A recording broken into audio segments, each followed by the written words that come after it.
Olá a todos, que Jesus possa abençoar a nossa reflexão dessa semana.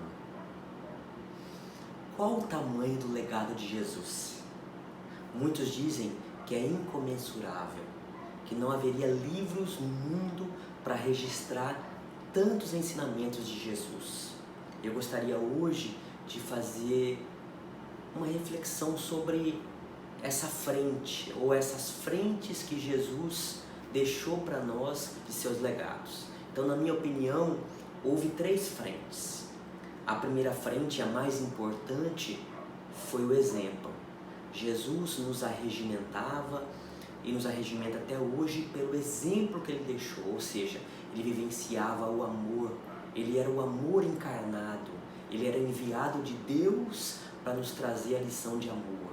Então ele amou a todos. Essa foi a lição mais importante. Mas houve outras.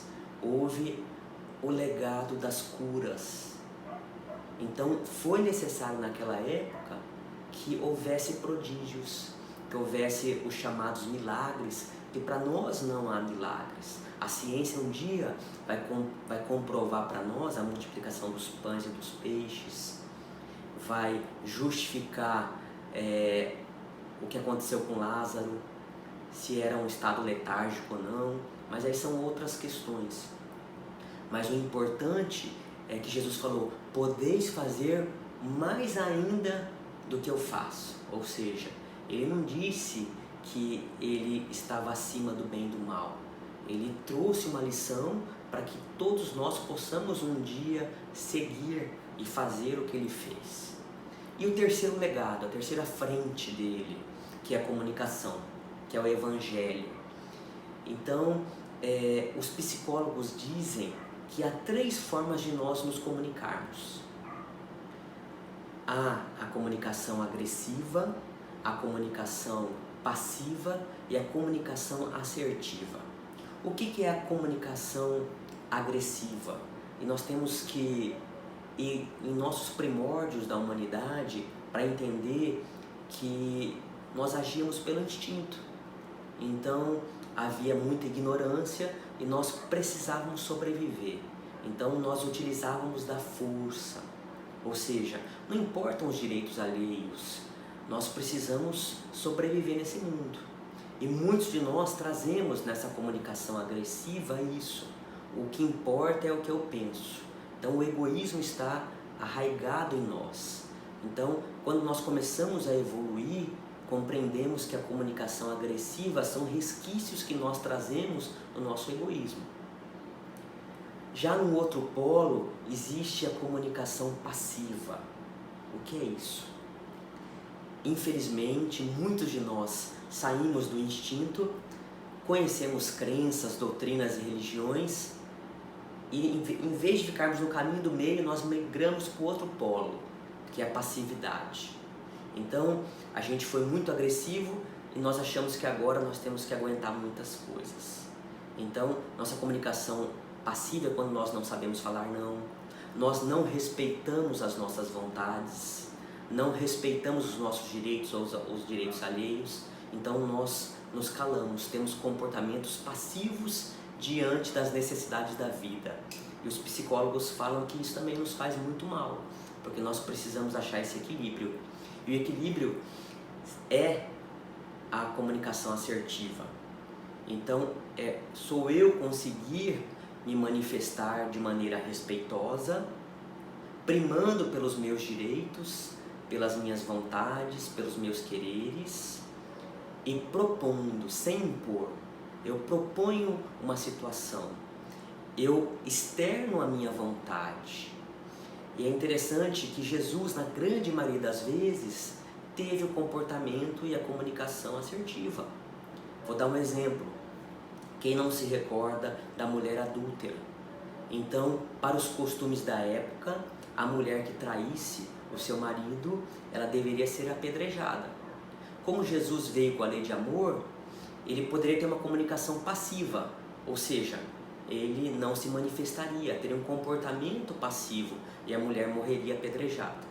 Se ele tivesse uma comunicação agressiva, ele poderia partir para cima das pessoas que estavam tentando apedrejar. Mas o que ele fez? Ele teve uma comunicação assertiva. Então, ele precisava defender os direitos daquela mulher. Então, ele fez a proposta maravilhosa. Ele disse: quem não tem pecado, que atire a primeira pedra. Ele propôs uma reflexão para todas as pessoas que haviam julgado, pré-julgado e queriam condená-la à morte. Então, por uma questão moral, as pessoas refletiram e viram que não poderiam apedrejá-la porque também estavam com pecados. Então, na grande maioria das vezes, Jesus se comunicou de maneira assertiva. Mas será que Jesus também se manifestou de maneira agressiva ou passiva? E nós vemos que sim, só que nós precisamos compreender o porquê disso. Quem não se recorda da passagem dos vendilhões do templo?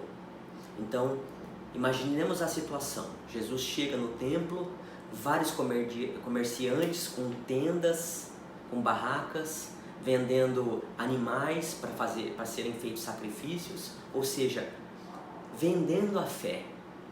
Jesus, naquele momento, ele não poderia ter uma comunicação assertiva, branda, meiga, porque não seria ouvido. O que ele faz? Ele vai lá e joga todos os produtos no chão. Ele diz: aqui é a casa do meu pai, é a casa de oração. Não podem vender a fé. Jesus perdeu a paciência? Não, Jesus era perfeito. Mas para as pessoas entenderem naquele momento, ele precisou estabelecer um contrapeso. Ou seja, estavam tão equivocadas que se ele falasse de maneira assertiva, ele não conseguiria fazer esse contrapeso, parar. Então ele vai lá e empurra tudo. Então, se perguntarem, Jesus estava descontrolado? Claro que não, mas ele não fez por ele fez pelas pessoas que estavam equivocadas. E às vezes na nossa vida, nós precisamos também aprender essa lição. Nós não podemos sempre propor de maneira assertiva, às vezes nós precisamos nos impor. Vou dar um exemplo. Nós chegamos num local em que existe uma pessoa descontrolada, querendo agredir uma outra pessoa, que é mais frágil, que é uma pessoa indefesa. Então, nós precisamos, às vezes, nos impor com uma comunicação mais agressiva, de uma maneira mais firme, para que haja um contrapeso e não ocorra uma injustiça. Às vezes, com o nosso filho também, a gente fala 1, 2, 3 vezes, não ouve. Às vezes nós precisamos abaixar, olhar nos olhos dele, pegar pelos braços, de maneira firme, tentar educar. Então, às vezes, o que mais importa não é o que nós estamos sentindo, mas a forma que nós podemos fazer para que consigamos que a pessoa entenda. Um outro exemplo já de comunicação agressiva é quando Jesus foi conversar com os doutores da lei que tinham muito conhecimento e não praticavam. Então o que Jesus falou? Ai de vós, escribas e fariseus, hipócritas, sepulcros caiados, por dentro estão cheios de imundície. Olha a comunicação agressiva de Jesus. Ele estava sem paciência com eles? Não, mas ele precisava usar dessa comunicação mais firme, muito mais robusta, para que eles refletissem e parassem com isso. Muitos de nós utilizamos a comunicação agressiva porque ainda temos o egoísmo, mas nós precisamos contrabalancear isso para que a gente utilize da maneira necessária para que estabeleça assim um contrapeso. É fácil? Não, mas Jesus conseguiu isso. Por isso que ele é nosso modelo e guia. E Jesus também utilizou a comunicação passiva, excepcionalmente, utilizou em 2 casos que nós podemos citar aqui. Um deles é quando ele foi preso. Ele sabia que seria condenado à morte, crucificado. Então ele foi levado para Pilatos, o governador da Judéia, e o governador da Judéia começa a conversar com ele. Você é rei? Ele diz, meu reino não é deste mundo. E Pilatos começa a indagá-lo. E ele diz assim, eu vim para estabelecer a verdade, eu vim trazer a verdade. E Pilatos pergunta o que é verdade. E nesse momento Jesus tem a comunicação passiva, ele se cala, porque ele sabia que não podia mais jogar pérolas aos porcos. Pilatos não compreenderia, e há muito tempo estava previsto que, mesmo contra o direito dele, porque ele foi injustiçado ao ser crucificado, mas havia um propósito maior. Então ele utilizou da comunicação passiva, porque não conseguiria ter ressonância com Pilatos. Há outra passagem da comunicação passiva também, quando Jesus fala para os apóstolos, ide pregar o evangelho, vão às casas, mas quando vocês derem a paz, se a paz não voltar para vocês, batam a poeira da sandália e sigam adiante.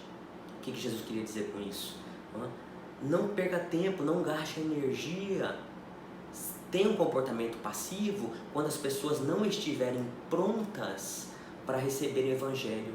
Ou seja, leve para as pessoas que estejam abertas. Isso é egoísmo? Não. Mas Jesus sabia que nós precisávamos envidar esforços para aonde a terra fosse fértil. Então, o que é interessante a gente refletir nessas passagens da comunicação é que não existe uma cartilha pronta, não existe uma fórmula exata. Nós precisamos, em cada caso, refletir sobre a nossa comunicação. É claro que na maioria das vezes nós devemos ser assertivos, mas nós não podemos nos culpar quando às vezes nós somos um pouco mais agressivos na comunicação, quando o nosso combustível é estabelecer um contrapeso. Porque às vezes nós conhecemos a religião e as pessoas acham que nós temos que falar só de maneira mansa, de maneira branda, e que isso é ser cristão. Jesus falava, e seja o seu falar sim, sim, não, não. Então nós vemos que Jesus, muitas das vezes, ele foi muito firme. Por desequilíbrio dele, não, mas porque foi necessário estabelecer um contrapeso. Às vezes ele teve a comunicação passiva, teve, mas por quê? Porque era necessário economizar energia, era necessário evitar que as coisas degringolassem. Então que a gente possa sempre refletir sobre as nossas atitudes. Às vezes as pessoas falam, olha, esse caminho é o certo. Não existe só um caminho, porque o que é necessário é o amor que nós colocamos em cada caminho, no caminho que nós percorremos, a justiça que nós colocamos, a misericórdia. Então, quando nós agimos dessa forma, o caminho que nós estamos trilhando não é o mais importante, mas é a caminhada. Então, se eu faço com amor, vale a pena. Se às vezes eu estou tendo uma conversação mais ríspida com meu filho, mas com a intenção de que ele aprenda que aquilo está totalmente errado, não podemos nos culpar. Propusemos de uma maneira assertiva uma vez, duas vezes. Às vezes na terceira vez nós precisamos falar de uma maneira mais forte. E Jesus também era assim. Então que cada um de nós possa refletir. É fácil? Não é fácil. Mas nós podemos levar nosso modelo e guia para a nossa vida. E refletir sempre que assim seja.